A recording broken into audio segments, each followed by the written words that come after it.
నమస్కారం. ప్రతిధ్వని ప్రేక్షకులకి దీపావళి శుభాకాంక్షలు. పిల్లల దగ్గర నుంచి పెద్దవాళ్ల వరకు కూడా అత్యంత ఆనందోత్సాహాలతో చేసుకునేటటువంటి పండగ దీపావళి. కానీ ఈ దీపావళిని ఆనందోత్సాహాలతో చేసుకుంటున్న అడుగడుగునా కూడా ప్రమాదం పొంచి ఉంది. ప్రమాదాలకు గురి కాకుండా ప్రమాదరహితమైనటువంటి దీపావళిని చేసుకోవాలంటే మనం ఏ జాగ్రత్తలు తీసుకోవాలి, ప్రమాదాలు ఎక్కడ పొంచి ఉన్నాయి, పోలీసు కానీ అగ్నిమాపక దళం కానీ ఏ రకమైనటువంటి జాగ్రత్తల్ని మనకి చెప్తోంది, డాక్టర్లు ఏ రకమైనటువంటి సలహాలు ఇస్తున్నారు అనేటటువంటి విషయం మీద ఇవాళ చర్చను చేపట్టాం. ఈ చర్చలో పాల్గొనడానికి వచ్చినటువంటి నలుగురు ప్రముఖుల్ని పరిచయం చేసుకున్న తర్వాత చర్చను ప్రారంభించుకుందాం.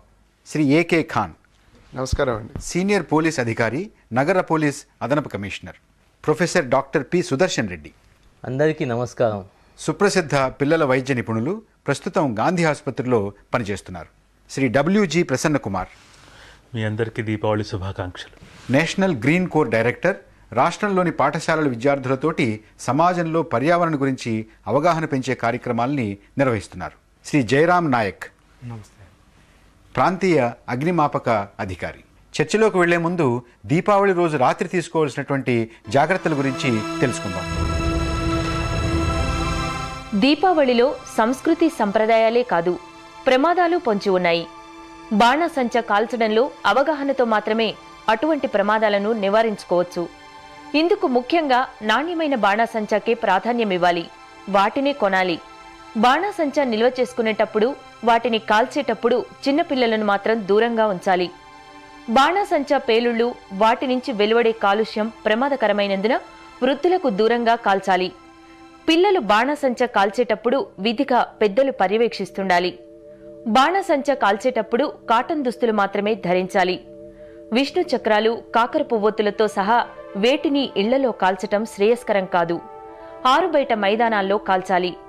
బాణాసంచ కాల్చుతున్నప్పుడు పరిసరాల్లో గడ్డివాములు, గుడిసెలు ఉన్నాయేమో గమనించాలి. అటువంటివేమీ లేని ప్రదేశాల్లో మాత్రమే బాణాసంచ కాల్చాలి. సీమ టపాకాయలు, ఆటం బాంబులు వంటి వాటిని ఎట్టి పరిస్థితుల్లోనూ చేతులతో కాల్చకూడదు. ఒకవేళ ఒత్తులు ఆరిపోతే ముఖం దగ్గరగా పెట్టి వాటిని కదిలించే ప్రయత్నం చేయకూడదు. దుకాణాల దగ్గరలో టపాకాయలు కాల్చితే ప్రమాదాలకు దారితీయొచ్చు. అందువల్ల వాటికి దూరంగా మాత్రమే కాల్చాలి. కాల్చిన కాకర పువ్వొత్తులో కడ్డీలను నీళ్ల బకెట్లో వేస్తుండాలి. కింద పడేస్తే ఎవరి పాదాలకైనా అవి అంటుకునే ప్రమాదం ఉంటుంది.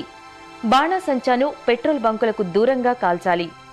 ఒక వీధిలో ఉన్న వారందరూ ఒకే చోటకు చేరి బాణాసంచా కాల్చడం వల్ల ప్రమాదాలను నివారించే వీలుంటుంది.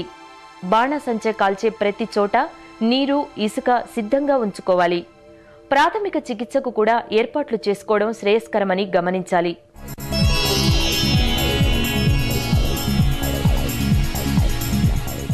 జయరామ్ నాయక్ గారు, మీతో ప్రారంభిద్దాం.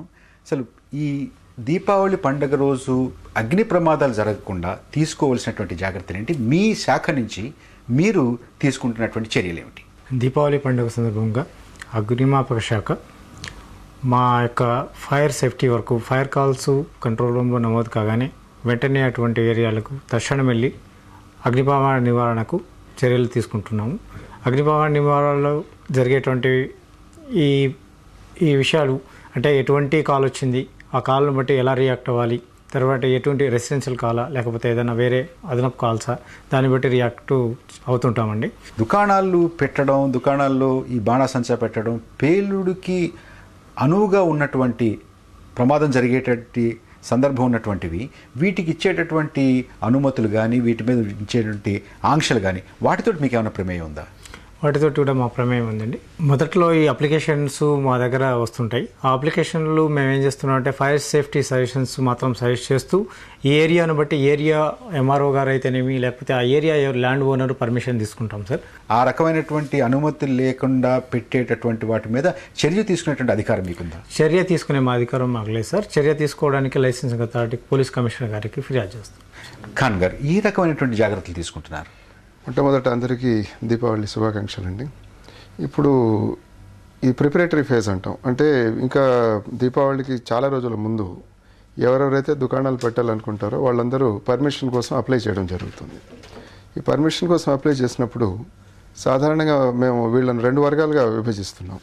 ఒకటి హోల్సేల్ డీలర్స్, రెండవది రీటైలర్స్. తాత్కాలికంగా దీపావళి సమయంలో మాత్రమే దుకాణాలు పెట్టి 8-10 రోజులు వాళ్ళు వ్యాపారం చేసుకుంటారు, దాని తర్వాత అయిపోతుంది వాళ్ళది. ఈ హోల్సేలర్స్ ఎవరైతే ఉన్నారో వీళ్ళు ఒక 1000 కేజీలకు మించిన సామాగ్రిని జనసమర్థం ఉన్న ప్లేసెస్లో లైసెన్స్ ప్రెమిసెస్లో పెట్టడానికి వీల్లేదు.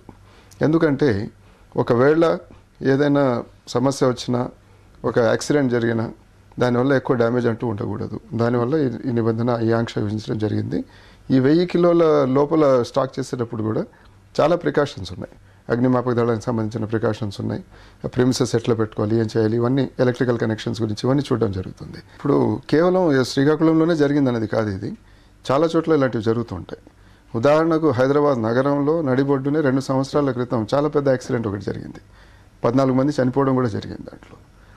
దాని తర్వాత మేము కూర్చొని మొత్తం కూలంకషగా ఇవన్నీ రివైజ్ చేయడం జరిగింది సిస్టమ్స్. జనసమ్మర్దం ఉన్న ప్లేసెస్లో ఎవరైతే హ్యూజ్ స్టాక్స్ పెడుతున్నారో మారిన పరిస్థితులకు అనుగుణంగా వాళ్ళ లైసెన్సెస్ క్యాన్సిల్ చేసి గోడౌన్స్ను నగరం బయట తరలించడం ఒకటి. రెండవది, ఈ స్టాక్ తెచ్చుకున్నప్పుడు సరైన ఆ మోతాదులోనే పెట్టుకుంటున్నారా, దాన్ని మించి పెట్టుకుంటున్నారా అనేది చూడడం ఒకటి రెగ్యులర్గా జరుగుతుంది. దీపావళి సీజన్లోనే కాకుండా సంవత్సరం ఆద్యంతం ఇది చేస్తూనే ఉన్నాం. ఇప్పుడు మూడవది, ఈ రీటైలర్స్ వచ్చేసరికి పోయిన సంవత్సరం కేవలం హైదరాబాద్ నగరంలో ఓపెన్ స్పేసెస్, గ్రౌండ్స్ ఎక్కడైతే ఉన్నాయో అటువంటి ప్రదేశాల్లో మాత్రం వాళ్ళకి అనుమతి ఇచ్చి అక్కడే అమ్మకాలు జరిగేటట్టు చేసాం. అది 4 షాప్స్, ఒక్కొక్క షాప్లో 400 కిలోల కంటే ఎక్కువ స్టాక్ పెట్టడానికి వీల్లేదు. 4 షాప్స్ అయిన తర్వాత కనీసం 3 మీటర్ల గ్యాప్ అంటూ ఇవ్వాలి. అలాగే చుట్టూ, ఆ గ్రౌండ్లో చుట్టూ కనీసం 15 మీటర్ల గ్యాప్ అన్నది చుట్టూ ఉన్న ఇళ్ళకు కానివ్వండి, జనావాస ప్రాంతాలకు వీళ్లకు డిఫరెన్స్ అన్నది ఉండాలి. ఇంకొక నిబంధన ఏమిటంటే పెద్ద గ్రౌండ్స్ 100-120 షాప్స్ మించి ఎక్కడైతే ఉన్నాయో అక్కడ విధిగా ఒక ఫైర్ టెండర్ను రిక్వజిషన్ చేసి పెట్టుకోవడం అనేది ముఖ్యం. అది దీని తర్వాత రెగ్యులర్గా దాని మానిటరింగ్ అనేది ఉండాలి. కేవలం మా వైపు నుంచే కాకుండా లైసెన్సింగ్ అథారిటీ, పోలీస్ డిపార్ట్మెంట్ కావచ్చు, కానీ ఎంసీహెచ్ కానివ్వండి, ఫైర్ సర్వీసెస్ డిపార్ట్మెంట్, వీళ్ళతో కూడా సమన్వయంగా ఇవన్నీ చేసుకుంటూ పోతున్నాం. డాక్టర్ సుదర్శన్ రెడ్డి గారు, ఆ రాత్రి మందుగుండు సామాను కాల్చి, బాణాసంచా కాల్చి, అవుట్లు, బాంబులు పేల్చేటటువంటి రోజు ఏ రకమైనటువంటి జాగ్రత్తలు, చర్యలు తీసుకోవాలి? ఆ రోజు రాత్రి అంటే ఒక రోజు మొదటి నుంచే ఈ ప్రారంభం చేయాలి. ఈ తెచ్చుకున్న పటాకాలు, బాణాసంచా, బాంబులు, చిచ్చుబుడ్లన్నీ పిల్లలకు అందనీయకుండా జాగ్రత్తగా పెట్టాలి. ఈ పెద్దల పర్యవేక్షణలనే, సూపర్విజన్లనే పిల్లలను టపాకాయలు కానీ, బాంబులు కానీ, చిచ్చుబుడ్లు కానీ, కాకరవత్తులు కానీ కాలనియాలి. వీలైనంత మట్టుకు వెలుతురు, ప్రమాదకరమైన పటాకులు కాలవకుండా చూసుకోవాలి. కాకరవత్తులు అంటే పర్వాలేదు, పెన్సిళ్ళు పర్వాలేదు, కానీ బాంబులు చేతిలో పట్టడము, బాణాసంచా చేతితో వీరోచితంగా ప్రదర్శించడము, వెనుకటి నుంచి ఇప్పటికి మనం కంపేర్ చేస్తే వెనుకటికి అంత ప్రమాదకరమైన టెక్నాలజికల్ అడ్వాన్సెస్, బాంబులు, తారాజువల్ సొఫిస్టికేటెడ్గా వచ్చినాయి. ఎప్పుడన్నా ఇటువంటి సందర్భాల్లో అకస్మాత్తుగా ఎవరికైనా చేయి కాలినా, ఒళ్ళు కాలినా కంగారు పడవద్దు, ఆందోళన పడవద్దు. ఫస్ట్ వాళ్లకు అందుబాటులో ఒక బకెట్ నీళ్లు పెట్టుకోవాలి. అక్కడ కాలగానే చల్లటి నీళ్లు కాలిన ప్రదేశంలో పోయాలి, ఒంటి మీద. ఆ తర్వాత శుభ్రమైన తుండుగుడ్డతో కానీ, టవల్తో కానీ అద్దాలి. ఆ తర్వాత ఇంటి దగ్గర ఉన్న యాంటీబయాటిక్ ఆయింట్మెంట్, అంటే మామూలుగా సిల్వర్ సల్ఫాడైజిన్, బర్నాల్ అటువంటివి పెట్టాలి. నొప్పి ఎక్కువగా ఉంటే పారాసిటమాల్ ఇవ్వచ్చు. ఒక పెద్ద మోతాదు ప్రదేశంలో కాల్చినట్టయితే, ముఖ్యమైన ప్రదేశం అంటే కండ్లు, జననాంగాలు, చేతులు కాలినట్టయితే తొందరగా ఆసుపత్రికి తీసుకెళ్లి చికిత్స చేయడానికి ప్రారంభించాలి. చికిత్సకు తీసుకువెళ్తున్నప్పుడు వీలైనన్ని నీళ్లు తాగించాలి, డీహైడ్రేషన్ రాకుండా. ఇటువంటి చిన్న చిన్న జాగ్రత్తలు తీసుకుంటే కాలిన దాన్ని అప్పటిదప్పుడే ఎక్కువ కాకుండా చూసుకోవచ్చు, కాంప్లికేషన్స్ రాకుండా చూసుకోవచ్చు. ఇప్పుడు ఒక కుటుంబం ఆ రోజు రాత్రి దగ్గర ఉంచుకోవాల్సినటువంటి మందులు ఏమిటి? మామూలుగా నొప్పికి పారాసిటమాల్, కాలితే బొబ్బలు కాలితే తుడ్చడానికి డెటాల్ కానీ, సావ్లాన్ కానీ, ఆ తర్వాత లోకల్ యాంటీబయాటిక్ సిల్వర్ సల్ఫాడైజిన్ ఆయింట్మెంట్, బర్నాల్, ఇటువంటి పెట్టుకుంటే ఇది ప్రాథమిక చికిత్స కోసం దగ్గర ఉంచుకుంటే మంచిది. అట్లనే సెలైన్ బాటిల్ కూడా పెట్టుకుంటే మంచిది. సెలైన్ బాటిల్ వల్ల లేకపోతే కళ్ళకి ఏదైనా అయింది అనుకోండి, ఏం చేయాలి? మొట్టమొదటి ఏం చేయాలి? సెలైన్ బాటిల్ కూడా పెట్టుకోవాలి. ఎందుకంటే కళ్ళకు సున్నితమైన జాగలో ఇవి కాలినప్పుడు సెలైన్ నీళ్ళతో క్లీన్ చేయొచ్చు. సెలైన్ బాటిల్ కూడా ఉంటే అది మంచిది, శ్రేయస్కరం. మామూలు నీళ్ళతో కడగకుండా సెలైన్ స్టెరైల్ వాటర్తో కడిగితే ఇన్ఫెక్షన్ రాకుండా ఉన్న ఆ మందుగుండు సామాగ్రి ఏదైతే ఉందో కళ్ళ నుంచి క్లీన్ చేయడానికి సెలైన్ ఉపయోగపడుతుంది. చెవులకు తీసుకోవాల్సినటువంటి రక్షణ జాగ్రత్తలు ఏంటి? ఇది కన్నుల పండుగ, చెవుల పండుగ కాదు. దీన్ని మనం ప్రాథమికంగా అందరికీ తెలియజేయాలి. శబ్దానికి ప్రాముఖ్యత ఇవ్వద్దు. ఎందుకంటే ఈ మధ్య ధనము, దర్పము, అసందర్భ వీరోచిత ప్రదర్శన కోసము శబ్దాలు చేయడం కోసం ప్రదర్శిస్తున్నారు. అది మామూలుగా ఇది పిల్లలకి కానీ బాగా పెద్దవాళ్ళకి కానీ 130 డెసిబల్స్ దాటితే చెవు టెంపరీగా డెఫ్నెస్ వచ్చే అవకాశం ఉంది. దాంతోపాటు ఈ కర్ణబేది పగిలి రక్తస్రావం జరిగే అవకాశం కూడా ఉంది. కనుక ఈ శబ్ద 130 డెసిబల్స్ రాకుండా చూసుకోవాలి. అండ్ వీలైనంత మట్టుకు చంటి పాపలను, 1 సంవత్సరంలోపు పాపలను ఈ శబ్దమైన బాంబులు పేలడం అనే ప్రదేశంలో దగ్గర ఉంచకూడదు. వాళ్ళు ఉలిక్కిపడి ఆ శబ్దానికి టెంపరీ డెఫ్నెస్ వచ్చి కర్ణబేది పగిలే అవకాశం ఎక్కువ ఉంటుంది. ఇంకోటి 5 సంవత్సరాల లోపు పిల్లలకు ఈ పొగ, ఈ వాతావరణం వల్ల asthma, bronchitis, allergic rhinitis, I allergy ఇవన్నీ వచ్చే అవకాశం ఉంటుంది. ప్రసన్న కుమార్ గారు, అసలు పర్యావరణానికి దీపావళి పండుగ అనేటువంటిది కాల్చేటటువంటి బాణాసంచ మంచి చేస్తుందా, చెడ్డ చేస్తుందా? ఈరోజు దీపావళి పర్యావరణానికి హాని చేస్తుంది. ఈరోజు దీపావళి అసలు ఆ బాణాసంచాలో వాడే ప్రతి ఐటెం కూడా ఏదో ఒక విధంగా మనకి నష్టమే చేస్తుంది. సరే, మనం అన్నిటికంటే ఫస్ట్ బాంబ్స్ దగ్గరికి వెళ్దాం, చప్పుడు దగ్గరికి వెళ్దాం. ఈ చప్పుడు 60 డెసిబుల్స్ దాటితే దాన్ని చప్పుడు అంటాం. అప్పటిదాకా మామూలుగా దాన్ని పెద్ద పట్టించుకోము. ధ్వని కాలుష్యం అంటే అది కాలుష్యంగా ఎప్పుడు మారుతుంది అంటే 70-80 డెసిబుల్స్ అయితే అది కాలుష్యం అయిపోతుంది.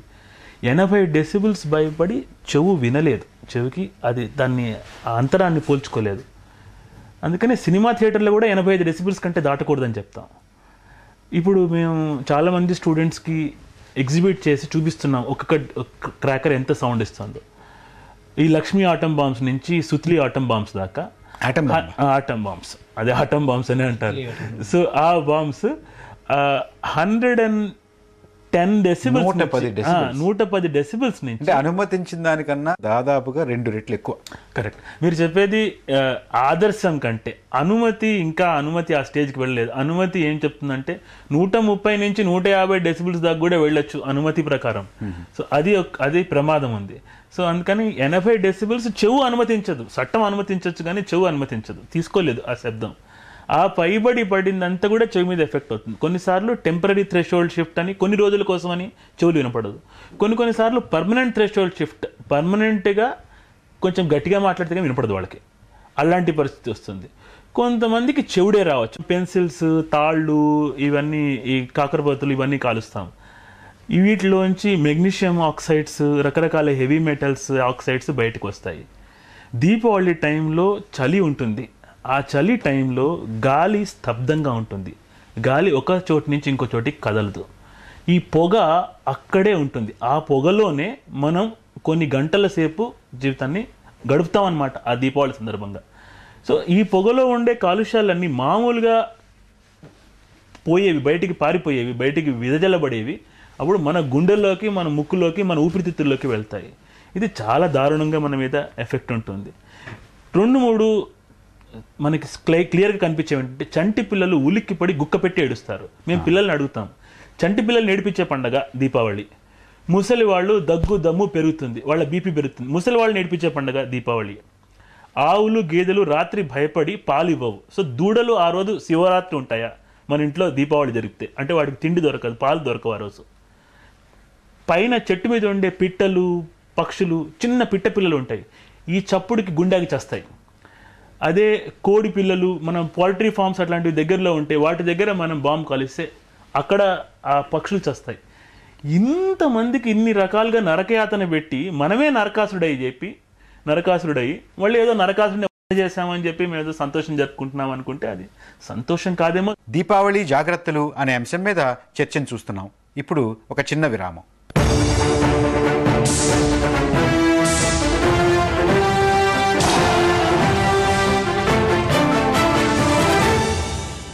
ఏ దేవిలో విరిసిన పారిజాతమో మేడలోని చిలకమ్మ మిద్దెలోని బుల్లెమ్మ నిరుపేదను వలచావెందుగే మేడంటే మేడ కాదు గూడంటే గూడు కాదు పదిలంగా అల్లుకున్న పొదరిల్లు మాది. ఇప్పుడు ఉన్నటువంటి సూపర్ స్టార్స్ అందరికీ నేను పాటలు పాడినవాడినే.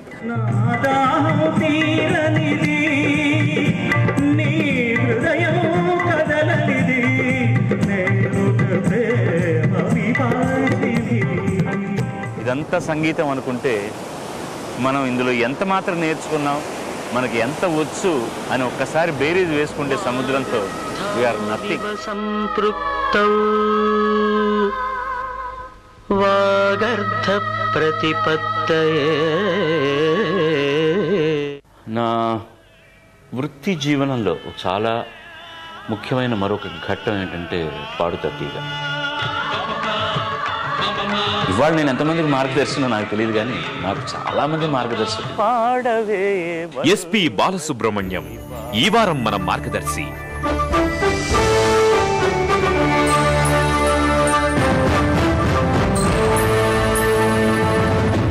మార్గదర్శి ప్రతి శనివారం రాత్రి 9 గంటలకు, తిరిగి ఆదివారం ఉదయం 9:30 మీ ఈటీవీ 2లో.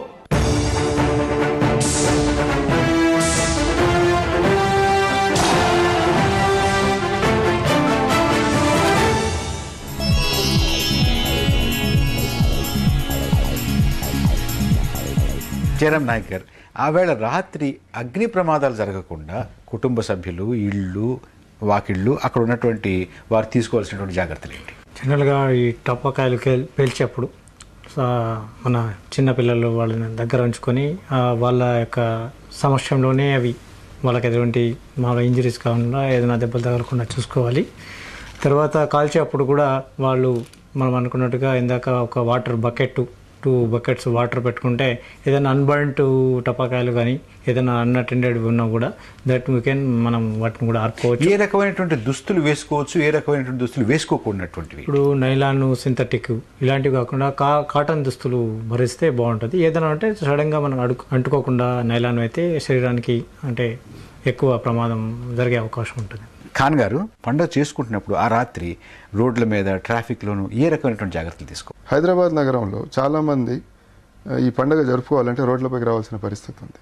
అపార్ట్మెంట్స్లో ఉన్న వాళ్ళు కానివ్వండి, చిన్న చిన్న గుడిసెల్లో ఉన్న ఇలా వచ్చినప్పుడు రోడ్ పైన వీటిని వాడడం వల్ల వెళ్తున్న ట్రాఫిక్లో ముఖ్యంగా 2 వీలర్స్లో ఎవరైతే వెళ్తుంటారో ఇప్పుడు సడన్గా అక్కడ బాంబు పేలడము అలాంటివి కావడము చేయడం వల్ల స్కిడ్ అయి పడిపోయే ప్రమాదాలు జరుగుతూ ఉంటాయి. మేము చూస్తున్నాం, ఇది ఆ టైంలో కొంచెం ఎక్కువగా జరుగుతుంటాయి. అందుకే ఆ టైంలో మేము ఎక్కువ ఇటువంటి ప్రాంతాల్లో పెట్రోలింగ్ పెట్టడం, వాహనాలు పెట్టి ఇటువంటి జరగకుండా కొంచెం అదుపులో పెట్టడం, వీళ్ళని ఇంకొక ప్రాంతానికి వెళ్ళేటట్టు చేయడం, ఇలాంటివి చేస్తూ ఉంటాం. అది సో అదొకటి. ఇంకొక విషయం కూడా ఉంది. గత 2-3 రోజుల నుంచి మా పోలీస్ కంట్రోల్ వస్తున్న కాల్స్ ఏవైతే ఉన్నాయో, ఇంకా దీపావళి మొదలు కావడానికి ముందే 2 రకాల కాల్స్ ఎక్కువగా వస్తున్నాయి. ఒకటి, కొంతమంది వృద్ధులు చెప్పారు ఇంతకుముందు ఆస్తమా ఇటువంటి జబ్బులు ఉన్న వాళ్ళతో సమస్య అని. వాళ్ళు అవును వింటర్ టైంలో ఎక్కువగా డిస్పర్సల్ కూడా ఉండదు ఎయిర్లో, కాబట్టి వాయు కాలుష్యం వల్ల మాకు సమస్యలు వస్తాయి, ఏదన్నా చేయండి అని. సో మేము పూర్తిగా చేసే స్థితిలో లేకపోయినా ఏదో గైడ్లైన్గా ప్రజలకు చెప్పడానికి ప్రయత్నిస్తున్నాం. ఒకటి, అంతకంటే మించి పిల్లలకు పరీక్షా సమయం ఉంది, పరీక్షలు జరుగుతున్నాయి.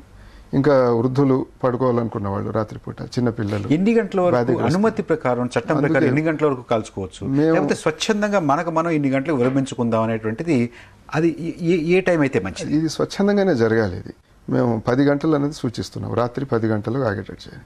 10 గంటల తర్వాత ఈ రకమైనటువంటి బాణాసంచ కాల్చకుండా ఉండడం అనేటువంటిది ఉత్తమం. అందరూ కూడా దీన్ని పాటిస్తే బాగుంది. అలా చేస్తే ఆ పరిసరాల్లో ఉన్న ప్రజలు కూడా ప్రశాంతంగా పండుగను వాళ్ళు కూడా పెద్ద ఇది చేయకుండా ఉంటారనేది మా అభిప్రాయం. ఇది సో ఇవి ఉన్నాయి. ఇవి కాకుండా ఎక్కడైనా సరే ఏదైనా ఫైర్ యాక్సిడెంట్, ఒక చిన్న సమస్య వచ్చిందనుకుంటే ఆ రోజు అదనంగా మేము పెట్రోలింగ్ వెహికల్స్ కానివ్వండి, ఫైర్ సర్వీసెస్ డిపార్ట్మెంట్తో కూడా కోఆర్డినేషన్ పెట్టుకుంటున్నాము. కంట్రోల్ రూమ్స్ కూడా చాలా చురుగ్గా పనిచేస్తూ ఉంటాయి. అరగంట పేలేటటువంటి బాంబులు, గంట పేలేటటువంటి బాంబులు చాలా పెద్ద పెద్దవి. ఈ రకమైన దీన్ని కాస్త నియంత్రించడానికి ఏదైనా చర్యలు తీసుకుంటున్నారు? దీనికోసం ఏం చేస్తున్నామంటే స్థానికంగా ప్రతి పోలీస్ స్టేషన్లో కూడా అక్కడ ఉన్న అధికారులకు, సిబ్బందిగా ఒక సూచన చేసాం. ఇది రోడ్లపైన ఎటువంటి పరిస్థితుల్లోనూ కాంపిటీషన్స్ అనేవి అలో చేయొద్దండి. అసలు కాంపిటీషన్స్ లేకుండా ఎవరంతా వాళ్ళు వ్యక్తిగతంగా చేసుకుంటే బాగానే ఉంటుంది. రెండవది, ఈ రోడ్స్లో కంటిన్యూస్గా ఒక 1000 బాంబులు 10,000 బాంబులు ఇలాంటివి పెట్టి అంటిస్తున్న సందర్భాలు ఉంటాయి. అవి ఎట్టి పరిస్థితుల్లో కూడా రోడ్స్ పైన అనుమతించకూడదు, అనుమతించబోము. భద్రతా నియమాలను పాటిస్తూ ఎటువంటి మళ్ళీ సమస్యలు రాకుండా చేసుకోవడం అనేది ముఖ్యం. అందులో ఈసారి హైదరాబాద్ నగరంలో ఇంకొక ప్రత్యేకమైన పరిస్థితి ఉంది. ఈసారి దీపావళి అన్నది ఈ రంజాన్ మాసంలో వస్తుంది. ఆ రోజు దీపావళి రోజు ఇక్కడ జుమ్మతుల్ విదా అన్నది ముస్లింలు పవిత్రంగా భావించే రోజు ఒకటి ఉంది. వీళ్ళు మసీదులకు వెళ్తుంటారు, రాత్రిపూట పండగ జరుగుతూ ఉంటుంది. అటువంటి పరిస్థితుల్లో మళ్ళీ ఈ వర్గ వైషమ్యాలు ఇవి రాకుండా చేయడం అది కూడా ఒక ముఖ్యమైన పరిస్థితి. వృద్ధులు తీసుకోవాల్సినటువంటి జాగ్రత్తలు ఏమిటి? వృద్ధులకు ఎక్కువగా ఈ దీపావళి పండుగ నాడు సాయంత్రం పూట పటాకాలు కాల్చడం స్టార్ట్ కాగానే బాంబుల శబ్దానికి ఫస్ట్ చిరాకు, ఆందోళన, నిద్రాభంగం, మనసు కలత చెందడం, తలనొప్పి, దగ్గు ఉన్న వాళ్ళకు, ఆస్తమా ఉన్న వాళ్ళకు ఆయాసం ఎక్కువ పొగ కాలుష్యం వల్ల. ఇవి కాకుండా బీపీ ఉన్న వాళ్లకు, మనసు కుదుట లేని వాళ్లకు చాలా కష్టాలను తెచ్చిపెట్టే ఈ శబ్ద కాలుష్యం వల్ల కష్టాలు వచ్చే అవకాశం ఉంది. ఇంకొకటి ఈ సందర్భంగా తీసుకోవాల్సిన జాగ్రత్తలు అంటే గుర్తుకొచ్చింది, చిచ్చుబుడ్డు పెట్టుకొని దీపం దగ్గర కాల్వడము, అందరికీ చూపించడానికి ప్రదర్శించడానికి బాంబు, సుత్లీ బాంబు చేతితో పట్టుకొని కాల్చి పడేయడము, ధైర్యం మాకు వీరత్వం ప్రదర్శించడానికి, అసందర్భ వీరత్వం ప్రదర్శించడానికి ఇలా చేస్తుంది. ఇంకోటి, కాల్చిందా కాలలేదా ఆగిపోయింది, మళ్ళీ దాన్ని ఊదడము, మళ్ళీ దగ్గరికి పోయి చూడడము, ఆ సందర్భంలో సడన్గా పేలడము, ముఖానికి చేతులకు కాలడము, ఇవి జరుగుతూ ఉంటాయి. ఇంకొకటి ఏంటంటే ఈ ఇంతకుముందు చెప్పినట్టు సింథటిక్ మెటీరియల్స్, అది ఒక్క చిన్న మెనుగు మీద పడ్డా అంటుకొని ఒళ్ళంతా కాలే అవకాశం ఉంటుంది. ఇంకోటి, ఈ దీపావళి సందర్భంగా తలుపులు కిటికీలు ఇంటి మూసుకుంటేనే మంచిది. ఎందుకంటే మనకు తెలియకుండానే ఈ ఏదైతే రాకెట్స్ అవుతున్నాయో అవి కొద్దిగా వంకలు పెట్టినా అది టాంజెన్షియల్గా వచ్చి కిటికీలో ద్వారాలు ఇంట్లోకి దూరి కాలే ప్రమాదం కూడా ఉంది. ప్రసన్న కుమార్ గారు, ఏ రకమైనటువంటి చైతన్యాన్ని మన సమాజంలో తీసుకురావాలి? ఎక్కడెక్కడ మీ కార్యక్రమాలు చేస్తున్నారు? ఇది సుఖ సంతోషాలతోటి, రక్షణతోటి, భద్రతతోటి చేసుకునేటటువంటి పండగగా దీన్ని మళ్ళీ మలచడానికి ఏం చేస్తున్నారు? మొట్టమొదటి మేము అందరికీ చెప్పేది ఏంటంటే, దీపావళిలో బాంబుల చప్పుడు మనం మాట్లాడుకుంటున్నాం. బాంబు కాల్చిన అతను ఏం చేస్తాడు? వెంటనే మేము ఎగ్జాంపుల్గా ఎగ్జిబిషన్లో వాళ్ళని చేసి చూపించమన్నాం. బాంబు కాల్చంగానే తను చెవు మూసుకుంటాడు. బాంబు కాలుస్తున్నప్పుడు చూస్తున్న అమ్మ, అక్క, నాన్న, తమ్ముడు, అన్నయ్య అందరూ చెవులు మూసుకుంటారు. మరి బాంబు ఎందుకు కాల్చారు? చప్పుడు కోసం బాంబు కాలిస్తే చెవులు ఎందుకు మూసుకున్నావు? అంటే నీ చెవులకి నష్టం కాకూడదు, ఎవరి చెవులకో నష్టం అవుతుంది. వాడి చెవులకు నష్టం అవుతుంది, నువ్వు ఆనందిస్తున్నావు. నువ్వు బాంబు కాల్చినప్పుడు, వాడు బాంబు కాల్చినప్పుడు నీ చెవులు నష్టం అవుతుంది. చంటి పిల్లలు చెవులు మూసుకోలేరు, గుక్క పెట్టి ఏడుస్తారు. చంటి పిల్లల్ని గుక్క పెట్టి ఏడిపించాలా? ఇవి అంటే సమాజం అవసరాలని బట్టి పండుగలు పుట్టినప్పుడు, ఇప్పుడు సమాజానికి అవసరాల దృష్ట్యా మనం పండుగలో కొంచెం మార్పు తీసుకురావాలి. ఈ విషయాన్ని మేము పిల్లలకు చెప్తున్నాం. నేషనల్ గ్రీన్ కోర్లో ఉండే 12,500 పాఠశాలలు ఉన్నాయి. ప్రతి పాఠశాలలోనూ స్కూల్లో టీచర్స్ తోటి, హెడ్ మాస్టర్ తోటి అసెంబ్లీలో చెప్పిస్తున్నాం. కొన్ని చోట్లయితే వాళ్ళు ప్లెడ్జ్ తీసుకుంటున్నారు అసెంబ్లీలో, మేము చప్పుడయ్యే టపాకాయలు కాల్చము, కొననీయము అని కూడా. ప్రపంచంలో ఇంకెక్కడైనా ఈ రకమైనటువంటి వికృతి జరిగిందా? ఇంత పెద్ద ఎత్తున పేల్చుకోవడం, కాల్చుకోవడం, ఒళ్ళు తగలబడుతుంది అనేటువంటి దాన్ని కూడా ఖాతరు చేయకుండా జాగ్రత్తలు తీసుకుంటే, అంటే ఈ దీపావళి పండగ ఒక రూపంలోనో ఇంకో రూపంలో ప్రతి సమాజంలో ఉందండి. ఇంత వికృతి చోటు చేసుకుందా? కొంచెం అంటే వికృతి అంటే మన సమాజంలో మన పరిస్థితిని బట్టి కొన్ని చోట్ల వికృతి ఉండొచ్చు. కానీ ఇలా వికృతి కూడా ఉండే సమాజాలు కూడా ఉన్నాయి. వాళ్ళు కూడా ఆలోచిస్తున్నారు, ఇది తప్పు, ఇది మార్చుకోవాలని ఆలోచిస్తున్నారు. జపాన్లో ఉంది, జర్మనీలో ఉంది, చైనాలో ఉంది, యుఎస్ఏలో ఉంది, యూ గో టు ఫ్రాన్స్, అక్కడ ఉంది. ప్రతి సమాజంలో ఉంది ఇలాంటి దీపావళి చేసుకోవడం, పెద్ద పెద్ద చప్పుళ్ళు చేయడం, రకరకాల లైట్లు వెలిగించడం, రకరకాల బాంబులు వెలిగించడం, ఇవన్నీ ఉన్నాయి. ప్రతి సమాజం కూడా ఆలోచిస్తుంది. సంప్రదాయాలు ఎందుకు, ఒక సమయంలో అవసరాన్ని బట్టి వాళ్ళు సంప్రదాయం పెట్టారు. దీపావళి తప్పు కాదు, దీపావళిలో సంప్రదాయం కూడా తప్పు కాదు. ఈ సంప్రదాయంలో కొన్ని మార్పులు తీసుకురావాలి. ఆ మార్పులు మనం చేసుకునేటటువంటి పద్ధతి చాలా పెద్ద ఎత్తున చేస్తారు వాళ్ళు. కానీ ఒక సందర్భం విజయోత్సవం అప్పుడు ఇంకొప్పుడు చేస్తారు. చేసినప్పుడు పబ్లిక్ ఎక్కువగా లైట్ పబ్లిక్ ప్లేస్లో చేస్తారు, ఎక్కువగా లైట్కు ప్రాధాన్యత ఇస్తారు. శబ్దానికన్నా దీపానికి అది ఆకాశంలో చాలా పైన తీసుకెళ్ళి అందరు నగరం మొత్తం చూసేటట్లు, సమాజం మొత్తం చూసేటట్లు చేసుకుంటూ ఉంటారు. దానివల్ల చాలా పైకి జరుగుతుంది కాబట్టి వాయు కాలుష్యం ఒకవేళ అయినా దాని ప్రభావం అక్కడ ఉన్న ప్రజలపైన పడుతుంది. రెండవది చాలా తాత్కాలికంగా ఒక రోజుతోనే ఆ సందర్భంతోనే ఆ రోజుతోనే అయిపోతుంది. అది ఇలా కొన్ని జాగ్రత్తలు తీసుకొని సామూహికంగా చేసుకునే పరిస్థితులు. జయరాం నాయక్ గారు, ప్రధానమైనటువంటి జాగ్రత్త ఏం తీసుకుంటే బాగుంటుంది? నెగ్లిజెన్స్ అనే పార్ట్ లేకుండా ఎటువంటి ఆ పేల్చడం అన్నది, టపాకాయలు ఎలా పేల్చాలి, పేల్చుకున్నప్పుడు ఎటువంటి చిన్న జాగ్రత్తలు తీసుకోవాలి, అలాంటి జాగ్రత్తలు తీసుకున్నా కూడా మనం పెద్ద ప్రమాదాన్ని అరికట్టవచ్చు. ప్రసన్న కుమార్ గారు, దీపావళి పండుగ అంటే వీలైనంత మందిని నేను ఈరోజు నవ్విస్తాను, ఈరోజు ఎవరిని ఏడిపించను, ఎవరికి మనసు కష్టం కలిగించను, ఏ ప్రాణికి మనసు కష్టం కలిగించను అని ఒక శపథం మనకి మనం చేసుకుని దాన్ని ఎంతవరకు నేను నిలబడ్డాను దానికి అనేది దీపావళి తర్వాత రోజు చూసుకుని నాకు 100కి 100 మార్కులు వచ్చాయంటే చాలా గొప్ప పని చేసినట్టు.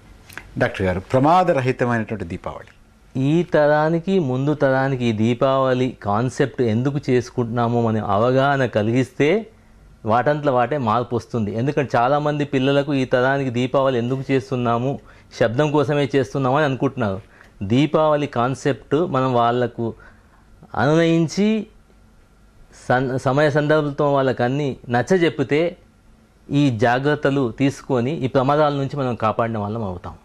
ఖాన్ గారు, పోలీస్ అధికారులుగా మేము కోరుకునేది పూర్తి భద్రతతో పెద్దల దగ్గర ఉండి పిల్లలకు ఎటువంటి హాని వాళ్ళకు కలగకుండా, బయట సమాజంలో ఉన్న ఇతరులకు కూడా రోడ్స్ పైన తిరుగుతున్న వాళ్ళకి కానివ్వండి, పరిసర ప్రాంతాల్లో ఉన్న వాళ్ళకి కానివ్వండి, ఎటువంటి సమస్యలు సృష్టించకుండా పండగను పండగలాగా ఆనందంగా, వారన్నారు ఇంతకుముందు ఇది దీపాల పండుగ, కన్నుల పండుగ, చెవుల పండుగ కాదు, అటువంటి విషయాలు దృష్టిలో పెట్టుకొని జాగ్రత్తగా చేసుకుంటే అందరూ పండుగను పండగ హర్షిస్తారు, అందరూ ఆనందంగా ఆ రోజు గడపడానికి వీలవుతుంది. ఈ వినోదం వల్ల ఎవరికి ఏ ప్రాణికి కూడా హాని నష్టం జరగకుండా మనం సరైనటువంటి జాగ్రత్తలు తీసుకోవాలి. మన ఒళ్ళు ఇళ్ళు కూడా కాలకుండా చూసుకోవాల్సినటువంటి అవసరం ఉంది. దీపావళి మీరందరూ కూడా చాలా సంతోషంగా ఆనందంగా చేసుకుంటారని, శుభప్రదమైనటువంటి దీపావళిని చేసుకుంటారని మీ అందరికీ కూడా దీపావళి శుభాకాంక్షలు చెప్తూ ఈ చర్చని ఇంతటితో ముగిద్దాం. రేపు మరొక ముఖ్యమైనటువంటి అంశం మీద చర్చతోటి ప్రతిధ్వని కార్యక్రమం